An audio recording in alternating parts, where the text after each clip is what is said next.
welcome to my channel. Let's talk about all the horror movies I watched in October. Did I watch all the 31 horror movies I planned to watch for Halloween? No. But just because Halloween is over doesn't mean I'm suddenly gonna stop watching horror movies, so I'll get to them eventually. But I did watch a few of the movies on my list and a few other additions, so let's just jump right into it. Kicked off the month watching The Collingswood Story, which is a found footage horror movie from 2002. So this is set entirely on a desktop computer, and it's focused on this couple who are long distance, and that's how they communicate with each other. And this is when web chat was new. So the boyfriend and girlfriend are talking about their everyday lives, and then the girlfriend and the boyfriend contact an online psychic and discover that the house that the girlfriend is living in has some dark secrets to it.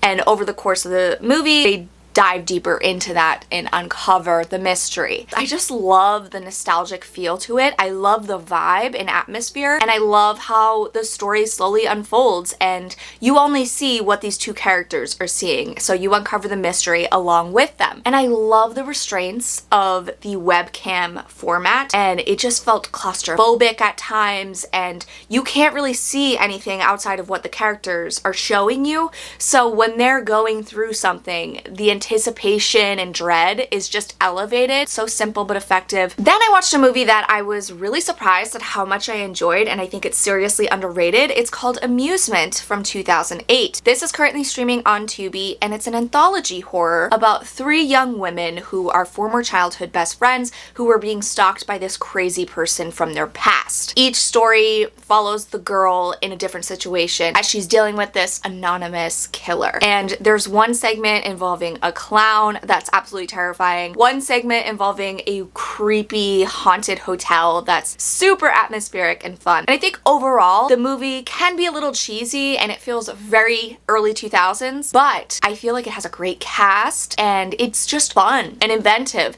and some of the moments are really just shocking and silly and over the top, and I just had a blast with it. I think it's really entertaining. It deserves more love. Then I revisited House LLC, which is one of the scariest found footage horror movies ever, and this is about a group of people who are renovating an old hotel and turning it into a haunt. Over the course of their renovations, they start experiencing some strange stuff, and this all leads up to a horrific event where people die. And so you're seeing footage of what led up to that. I think that this is a great atmospheric horror. It's a slow burn with a unique story, and I feel like the scares in this are just so effective and well done, and they're simple but they're impactful, and there's memorable moments involving a clown at one point, and I love moments like that, quieter scares, and this one is filled with them. I just think it's a really well done found footage horror. Then I checked out another 2000s horror movie that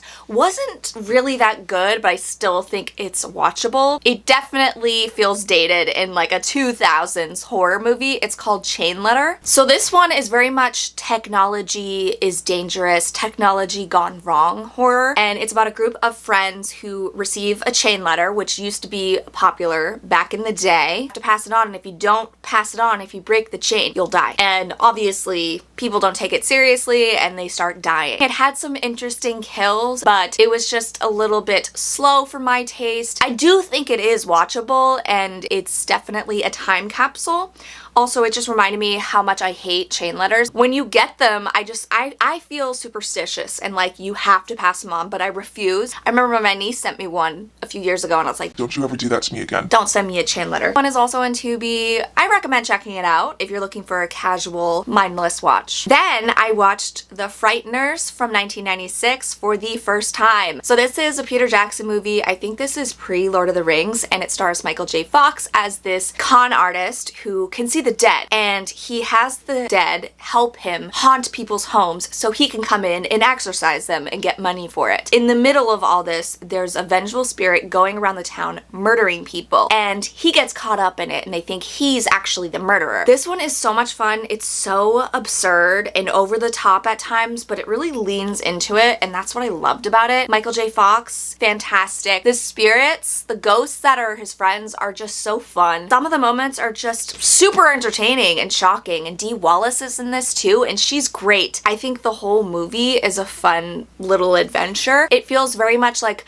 Ghostbusters, but much darker. Then I watched Dead Silence from 2007. This is a James Wan horror. I watched this years ago and I hated it, but everybody always praised it, said it's not that bad, so I decided to revisit it, and it wasn't that bad. It's actually pretty fun. So it's centered on this guy played by Ryan Quantine, I believe. He's from the True Blood series. His wife is killed mysteriously after they receive this creepy ass doll. He decides to investigate, but he knows that something strange is up with this doll. So it brings him back to his childhood home where he meets up with his dad, who he doesn't have a good relationship with, and he starts unraveling the mystery of this Mary Shaw, who is kind of a town legend, where she was a puppeteer. She used to do shows with ventriloquist dummies. Kids started disappearing and the town essentially went after her for it and killed her. So she left this curse on the town. And I just think it's really fun. I love the doll dummy concept in this ventriloquist who was wronged. It's kind of like a Freddy Krueger story where this group of vigilantes killed her and she's kind of cursed the future generations of her murderers. It has some really creepy moments when the characters head to Mary Shaw's haven, her home, and they find all of her dummies. It's so creepy. It did have some silly moments and funny moments, and overall I think it's a blast. It's a fun movie to watch, especially around Halloween time. Then I revisited The Exorcist from 1973. This is a horror classic about a young girl that becomes possessed by the devil. William Friedkin perfectly adapted William Peter Blatty's novel. He not only showcased the horrifying aspects of a young, innocent child being possessed by the devil and doing these horrific things, but he also highlighted these characters and really let us get to know them and get to know Reagan and her mother, Chris McNeil, and we also get to really know Father Karras. You care so much about him and you know his inner struggle, and I feel like this movie just has so much. It's so layered. It's one of the best horror movies of all time. Then I went and saw The Exorcist Believer, which is the new movie in the Exorcist franchise from David Gordon Green. Let me tell you, David, you need to back off. Okay, so this movie wasn't that bad. It's actually pretty watchable, but the second half, horrible. So this centers on two girls who go missing in the woods and the two families that are rallying to try to find them and bring them back home. And when these girls return home, they come back different because they now are possessed. They're trying to figure out how to save them, and for some reason they call back Chris McNeil, the mom of Reagan from the first movie, to bring her in for her expertise, even though she has literally no exorcism expertise. She wasn't in the room when the exorcism happened. She's never performed an exorcism, so why is she an expert on them? I don't know. But they ruined her character and they just brought her back to shit on her face. The whole first half of this movie is so good. It's a missing person thriller. But then once they bring in Chris McNeil and start the exorcism stuff, it becomes ridiculous and cheesy and over the top, and not in a good way. I just felt like they were trying too hard. I feel like they missed the point of the original Exorcist and what made that movie so great. I don't know, it just fell flat for me in the second half, and there's apparently gonna be 2 more movies after this, so we'll see. Then I watched Dark Harvest, which is a new horror movie from this year. This is based on the Norman Partridge novel of the same name, and this is centered on a small town that is cursed. Every year they have to send their teenage boys out to fight off this jack-o'-lantern headed creature known as Sawtooth Jack. And that's basically it. We're just thrown right dab into the middle of this town, in the middle of this story. It takes place in the 60s, but it just feels weird and like an episode of The Twilight Zone. The creature design in this is incredible. I love it so much. I think they nailed Sawtooth Jack. There's just so many beautiful moments of violence throughout this movie where there's just like a shower of rainfall of blood, but it's just the most beautiful thing I've ever seen. David Slade directed the shit out of this, and I think they adapted the novel well. Very mysterious. You don't get a lot of answers. It's very bleak. It just leaves you feeling hollow, and that's what the book did. So I feel like the movie adapted it pretty well. Could it have done more with it? Yeah, probably, but I don't know. I enjoyed it. I had a good fun time with it. Then I watched VHS 85, which is the latest installment in the VHS series. This has 5 new stories from 5 directors. It was overall fun. I didn't think that there was any really bad stories in this one. There was nothing that really wowed me. There's no Ratman in this one. It's just a bunch of different stories that are decent. There is one story from director Scott Derrickson that felt very much like Sinister, and that was my favorite of the bunch. I loved what they did there, and I would love to see a full-length story of that. But overall, I thought it was fun. I thought it was better than the last installment, and I'm just excited for them to keep going with these because I can't get enough. I'll watch whatever VHS you give me. Keep them coming. Then I watched Totally Killer, which is a new one from this year. This is on Amazon Prime, and this is about a young girl whose mother was a part of this tragedy that happened in her childhood where her high school friends were killed by this masked killer known as the Sweet 16 Killer. And then he comes back years later and all hell breaks loose. Daughter goes back in time to try to figure out who the killer is so she can stop everything from ever happening. This one is just so much fun. It's like Back to the Future meets Scream, I would say. It's very silly and sweet. It has some really sweet moments, and the cast is fantastic. I just had a blast with it, and the kills were surprisingly shocking. They were just super violent, and I wasn't expecting them to be that violent. Kills were great. Love the mask. I love the story. I thought it was a fun story, and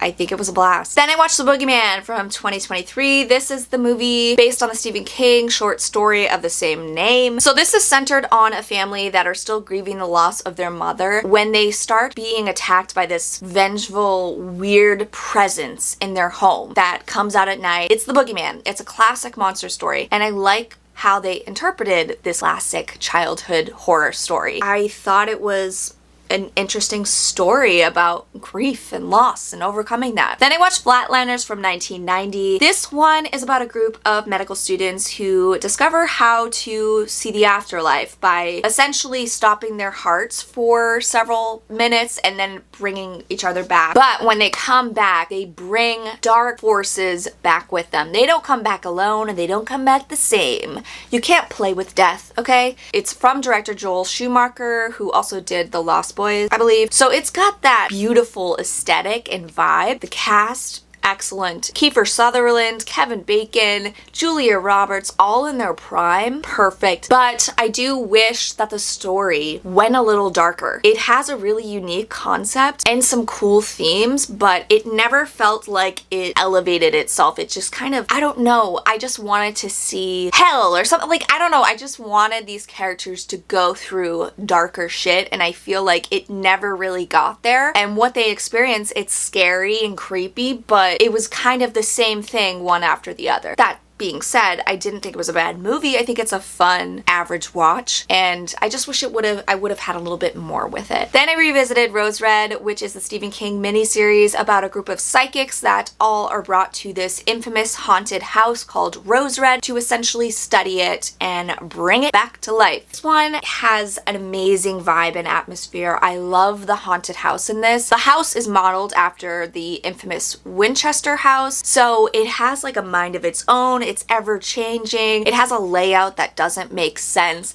It just feels weird and unnatural. The cast is excellent, and each of them has their own psychic ability, and I love getting to uncover their abilities over the course of the story. I think the ghosts in this are really creepy, and it just feels dark, and I love it. It's a cozy horror movie that I think is perfect for the fall and beyond. It's on Hulu. Then I watched Slotherhouse, which is a new one from this year that I surprisingly really enjoyed. So this is about a young sorority girl who wants to be liked by her sorority house. She wants to be the president, but she has nothing that really makes her stand out. So then she meets this guy who has this sloth, and she adopts the sloth and brings the sloth back to her house, and everyone loves the sloth. She declares the sloth the sorority house mascot, and all is good at first, but then the sloth starts going on a killing rampage and killing off the sisters one by one. It's so over the top and ridiculous, and it knows it. It doesn't take itself too seriously, and the sloth is fantastic. It's just cheesy, camp, and I loved every minute of it. Then I revisited Haunt, which is a haunted house Halloween movie. This is about a group of kids on Halloween night that are in search of something fun to do on Halloween, and they stumble upon this mysterious haunt in the middle of nowhere. And when they get in there, it starts off fine, but then they realize there's something darker going on and they are in serious danger. I love the whole overall vibe and atmosphere. The haunt workers are just so creepy,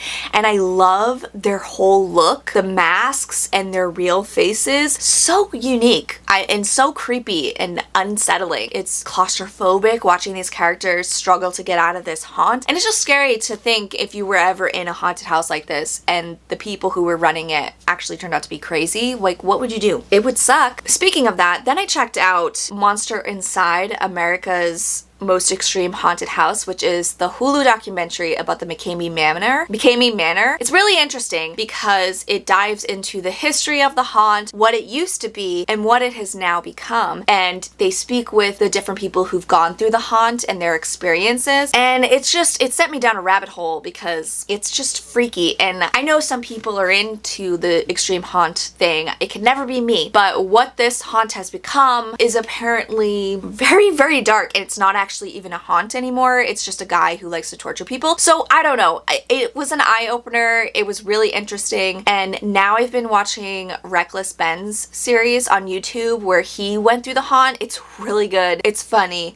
And I don't know, it's just an interesting look at this world, this haunted house. Then I watched Demons 2. This was a part of Joe Bob's Halloween show, and this is about a group of people in a high-rise that are experiencing these demons, and essentially they possess you like you're zombies. I think it's fun. I love the high-rise setting. It has some memorable moments. The demons are fun. And also, I saw a lot of parallels with this in Evil Dead Rise. Like, clearly Evil Dead Rise used a lot from this movie, and I think it's fun. I think I still enjoy the first one better because it's the movie theater setting, but there were some interesting moments in this one where the characters are watching characters find demons on the TV, and then the demons come out of the TV to possess them. So it's just like that weird meta vibe to it that I thought was really cool. Then I watched All Hallows Eve, which is an anthology horror that has Art the Clown from the Terrifier series. It's about a babysitter who's babysitting two kids on Halloween, and one of them gets this mysterious VHS tape in his candy bag, and they watch it, and it's basically these girls being killed the whole time. I thought it was okay. Definitely low budget, but I can appreciate what they were able to accomplish for so little, and I think it looks good. It doesn't look cheap. I guess if you're a fan of art, it wasn't that bad. I wouldn't watch it again though. Then I watched this thriller. It's more of a psychological drama. It's Sanctuary. It's about this guy who is about to take over his father's company, and he has this BDSM style relationship with this woman that he pays to basically come and act out scenes with him, and he tells her it's gonna be the last time they see each other, and she's not having it.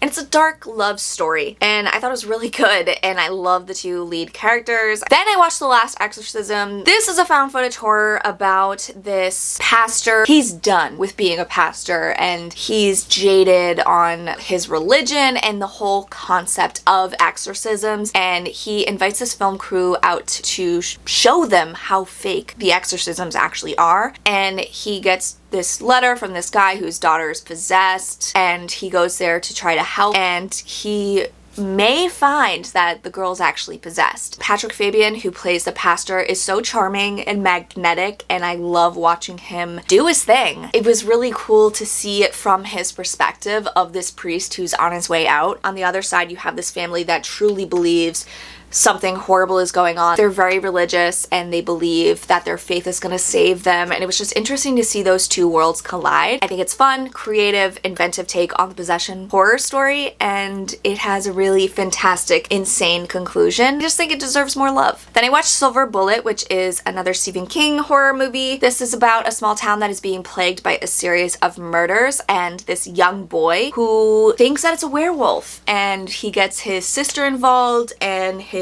crazy uncle involved, and they try to uncover the mystery, and then they get too close for comfort and become a target for this werewolf. I love the vibes of this movie so much. It's set in like summer, but it's clearly filmed during the fall season. The werewolf kills are brutal, and it's just a unique werewolf story. Corey Haim is fantastic. I love his little silver bullet bike or wheelchair. Gary Busey is really good as his uncle, and I loved watching their dynamic together. Even the sibling bond, their relationship was really cute and adorable, and it felt natural and real. And I think it's an interesting kind of adventure story with a werewolf murder mystery in the mix. Then I revisited Deadstream, which is a found footage horror about a disgraced YouTuber who won back his fans by live streaming from this creepy haunted house on Halloween night. And while he's there, some strange stuff goes on and he finds himself in a bit of a pickle. I think this one is so much fun. It's so funny but also scary. It's a horror comedy that balances the horror and the comedy well. It definitely feels on the same level as Evil Dead in its humor, its gross out moments, and the lead is surprisingly really fun to watch and kind of charming, even though he's kind of a horrible person. And then we have this other character in the film who's just fantastic. I loved it so much. I think that they have some really cool creatures and ghosts in this, and I just love that it was made by a married couple on a low budget, and it's just so much fun. And then I ended off the month with House LLC Origins, the Carmichael Manor. So this is the latest installment in the House LLC franchise, and this one is set at a haunted manor, and it follows this film crew who are set out to uncover if the place is actually haunted. While they're there, weird stuff starts happening, and they uncover the mystery of this house, and we learn how it might be related to the Abaddon Hotel from the first movie. So this one, you don't need to see the other two movies in the franchise to understand. And just like the first one, I think that the scares are perfectly paced throughout this. There's a slow buildup of creepy stuff that happens that unnerves you and unsettles you